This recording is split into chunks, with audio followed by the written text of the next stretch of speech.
Ang tinuod na church called out, ecclesia, full of wisdom, mao dapat mabutang sa atong panggobyerno para mo rule and reign with righteousness.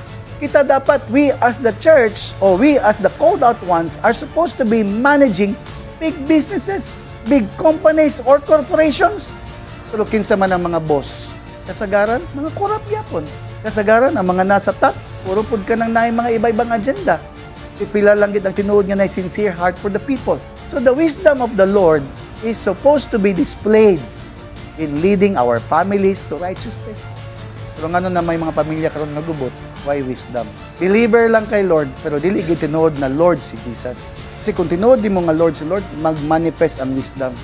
Dili ka dapat confused, dili ka dapat depressed. So something is wrong with the church today, which I believe kinahanglan nato ayuson.